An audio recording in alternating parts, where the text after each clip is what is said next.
surat edaran yang dikirim kemana-mana itu juga bukan surat yang sah dan diedarkan secara tidak sah. Maka ya tidak perlu diperhatikan dan tidak perlu ditangkap, karena itu ya tidak sah, ya tidak mungkin. Misalnya kemudian pihak manapun menganggap itu sebagai dokumen resmi, itu tidak mungkin, karena tidak secara itu bisa dicek secara digital kan tidak bisa diakali ya. Nah, dan saya masih tetap dalam jabatan saya sebagai ketua umum berdasarkan konstitusi organisasi dan juga berdasarkan pengakuan dari seluruh jajaran pengurus NU di semua tingkatan di seluruh Indonesia ya. Terbukti hari ini kami melaksanakan koordinasi untuk peringatan Harlah 1 abad Masehi. Ini juga semua hadir bersama kami dan kita melakukan koordinasi dengan baik. Nah, saya kira itu. Yang kemudian soal Islah, saya dipanggil untuk datang ke Lirboyo. Insya Allah saya akan berangkat besok. Komunikasi dengan Suriah, saya sebetulnya hari Jumat itu saya sudah mengirim pesan kepada orang Islam untuk minta waktu menghadap, bertemu, tapi sampai sekarang belum ada jawaban. Saya masih akan tunggu ya. Mungkin pada satu titik saya akan kirim pesan lagi untuk kita menghadap ya. Ya artinya bahwa saya sendiri tidak menginginkan ini terjadi ya. Apapun untuk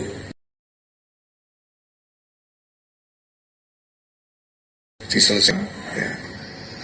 Dan yang paling saya tempoh hari itu sekali lagi adalah bahwa saya dilarang memberikan klarifikasi. Itu yang paling saya sesalkan ya. Tuduhan apapun kami semua kita punya tim yang baik, mulai dari soal administrasi, soal keuangan, soal hukum dan lain sebagainya. Kita punya tim yang baik dan saya siap mempertanggungjawabkan setiap hal yang saya lakukan selama menjabat sebagai ketua umum ini. Nah, masalahnya tidak boleh memberi klarifikasi, itu masalahnya ya. Mungkin ya karena ada masukan sesat ya, masukan yang menyesatkan menurut Rais Suriah PBNU DKI ini ya, yang entah kenapa begitu menarik sehingga OSA begitu percaya. Tapi kalau saya diberi kesempatan, semua bisa saya pertanggungjawabkan.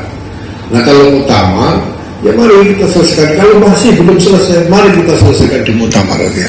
Apapun kan setiap muktamar ada mekanisme pertanggungjawaban sehingga tidak menimbulkan ontak-ontak seperti ini ya. Tidak ada yang ingin NU ini pecah, tidak ada yang ingin NU ini pecah, tidak ada yang ingin NU ini cacat keabsahan. Kalau memaksa juga tetap saja cacat, ilegal, gimana lagi? Karena inkonstitusional itu tetap saja tidak valid. Maka mari kita jalankan proses yang valid sesuai dengan konstitusi. Itu saja mungkin. Ya, seterusnya Mas Hamzah bisa ya.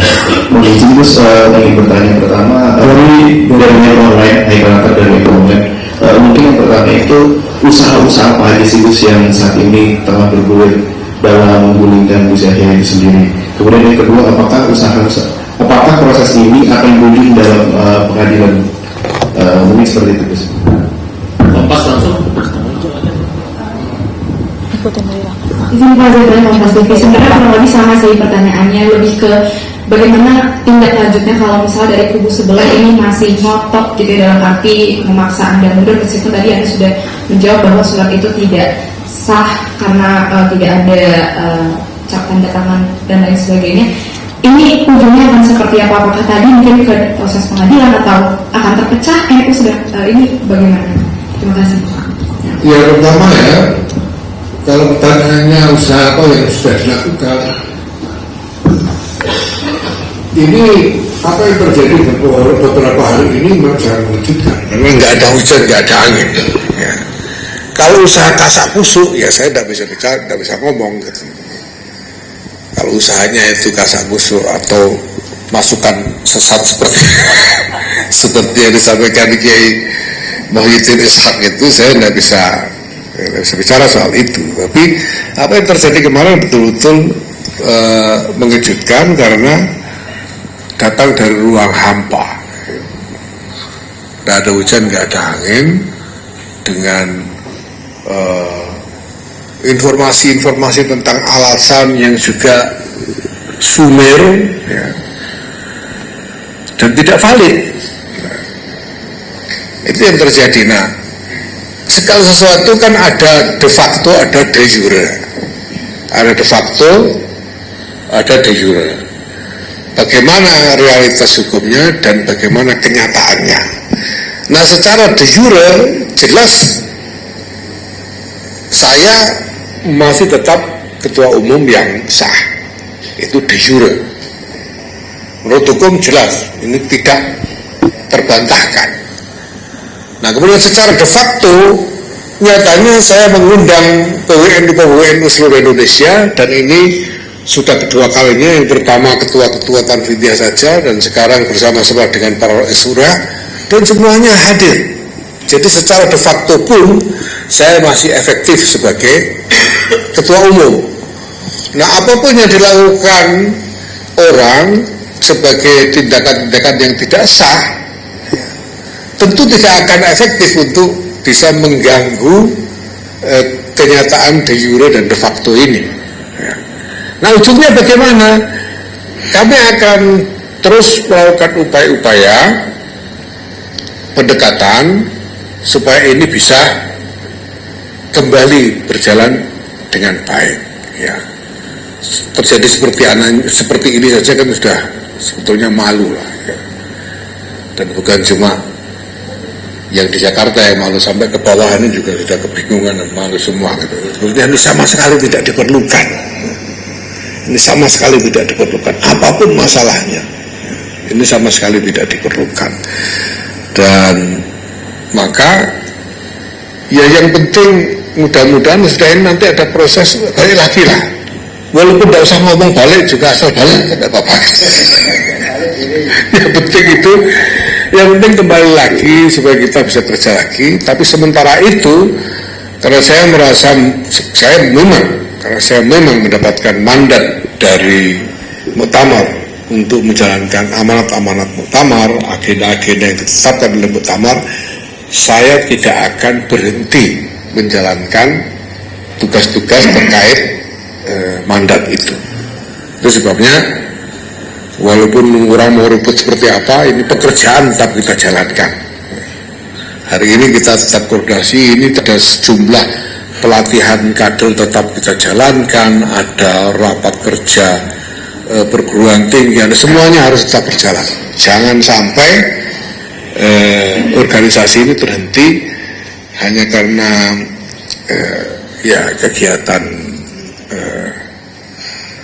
kegiatan yang tidak berarti ya dari orang mau ribut ya. Toh itu semua keributan itu tidak ada artinya. Oh, ribut apa ya. Kalau dispute itu kan kalau ada pertentangan status hukum, ada perebutan status hukum, ya loh.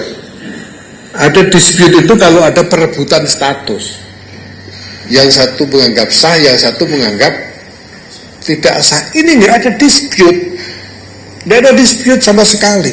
Secara hukum, ya nggak ada dispute. Jelas-jelas bahwa sebagai ketua umum mandataris tidak mungkin saya diberhentikan kecuali melalui muktamar. Jadi nggak ada artinya yang begini. Lebih baik kita hentikan saja, mari kembali bekerja bersama.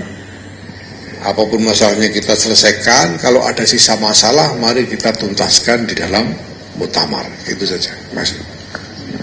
Ya, terima kasih. Ini karena Ketua Umum punya waktu yang terbatas. Satu kali dari Kompas. Oke, yang terakhir ya. Assalamualaikum Gus Yahya, saya Iqbal dari Harian Kompas.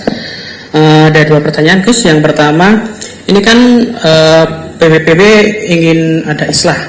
Cuman yang terjadi adalah selama ini komunikasi cenderung macet.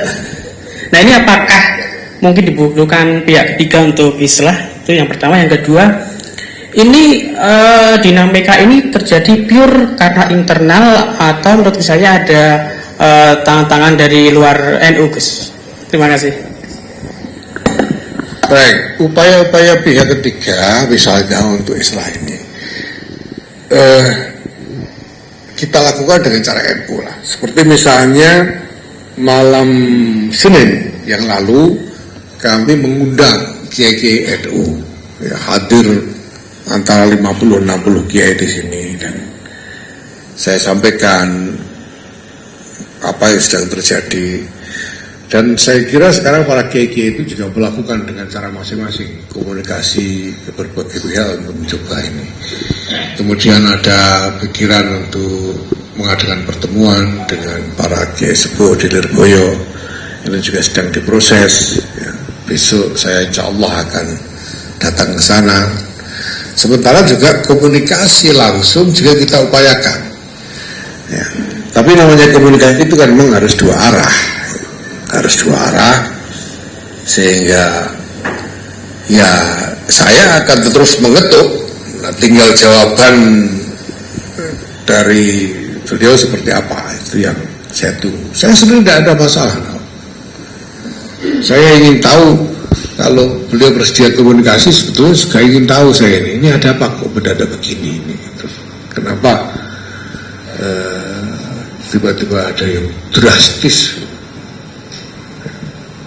seperti ini, itu masalahnya apa? Kemudian soal kemungkinan ada faktor-faktor eksternal, NU ini kan kayak pendopo yang terbuka ya. Dindingnya itu dinding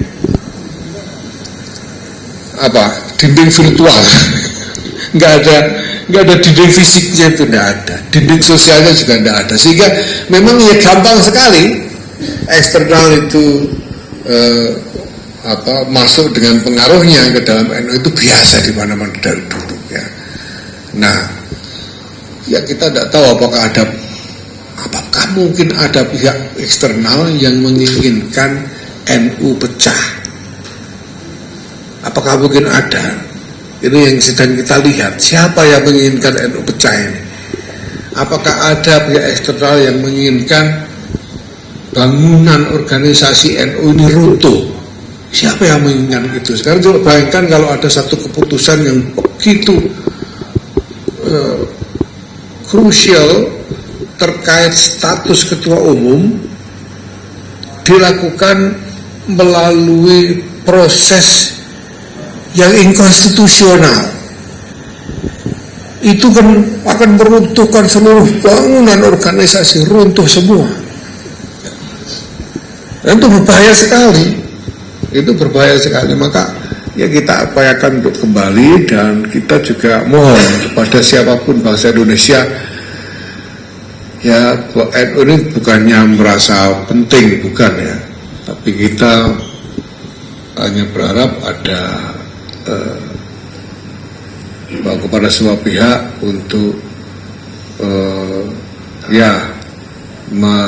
menghargai keinginan kami untuk tetap utuh sebagai satu organisasi, untuk tetap utuh dalam kebersamaan dengan integritas organisasi yang penuh ya.